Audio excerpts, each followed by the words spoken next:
What's up? I'm Kaila Love, and this is Music Monday. And today I am talking about the entire process of creating a song from start to finish, and perhaps most importantly, what the money trail be looking like in that process and where money goes to complete the creation of a song. So let's get it started. Now, for me, I write lyrics sometimes, but a majority of my lyrics come when I hear that production. When I hear that instrumental beat, I just get inspired and it starts flowing. And so that's why I say production is the first step of creating a song. This is where a lot of my money goes because I don't produce my own beats. That's a goal of mine, particularly inspired by Russ, who does all of the steps that I'm about to describe by himself, which is why he's such a huge inspiration to me. But production is, it's essentially the biggest part about creating a song. It's the other half of what I got to contribute. So that's number one.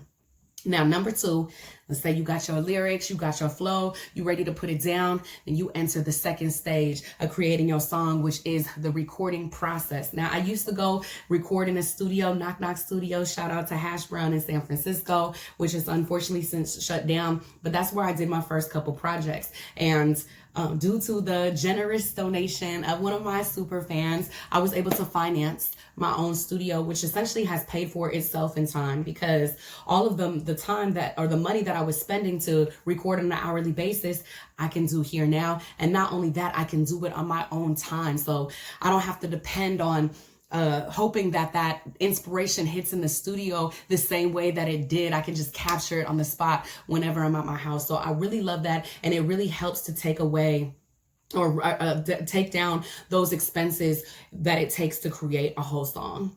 Now, third is what I call the editing process. Before we get fully into the mixing process, a lot of times people will say, well, the mix comes next. But before I actually sent out my stems to my engineer to get mixed, I try to make his job a little bit easier and to, lengthen what's in my pockets by editing my stems, which means that I'm going to trim down kind of all the dead air space. I'm going to de-breath it and just make sure that it's really clean and ready to go, so he doesn't have to spend any of his time on that and he can focus on the fourth step, which is the mix. Now, the mix is where all that good stuff happens. Any of your reverb, your echo, your auto tuning, your panning, all your leveling is going to happen in the mixing process. This is essentially where your raw vocals go to becoming something very polished. And so this is also where a lot of expenses can go, because it depends on how complex your track is. Do you have a lot of vocal tracks that need to get mixed in? That's going to determine the time. Are you wanting a lot of special effects and things that may take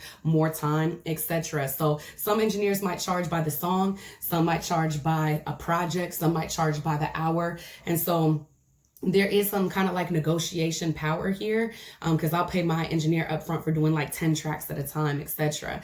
But getting the mix in is also another place where I eventually want to take over myself, just so that I can X out that expense and be like rest. And it brings us to our fifth and final step. I feel like a lot of artists often get these two confused, or just think that they're the same thing. But the fifth step, mastering, is different than mixing. Although a lot of times mixing engineers might end up mastering your tracks, they are two different, highly specialized processes. Like if you go to a mastering studio, it's going to look completely different from a mixing studio. It's not going to have the big console and all that, because the master is a different process that it really comes down to file conversion and optimizing your song to be listened to across platforms for all formats. It's like the final cherry on top. And that's why it's important to have a good mix, because the mastering process is not going to fix a bad mix. It's only going to exemplify it. And so there's this rule of thumb that I've heard before, where it's like record as if there is no mix and mix as if there is no master. And that's why each one of these steps is really important. And it's important to do a good job at each of these steps. Don't have, just a bad recording and be like, oh, I'll just fix that in post-production. No, we want to make sure that we get the best possible capture up front, so that when you pass it on to your mixing and your mastering engineer, that they're able to give you the best product and the best bang for your buck. So just to review, the 5 kind of steps that I talked about in creating the song is the production process, the recording process, the editing process, the mixing process, and the mastering process. And once you have your master bounced out and ready to go, that's when you put it together with your cover art, upload it for distribution, and see it among all the platforms. So let me know if you have any questions about any of these steps. Do you do any of these steps yourself, or is this pretty much something that you are outsourcing? Let me know in the comments. And until next time, it's Music Monday with Kaila Love.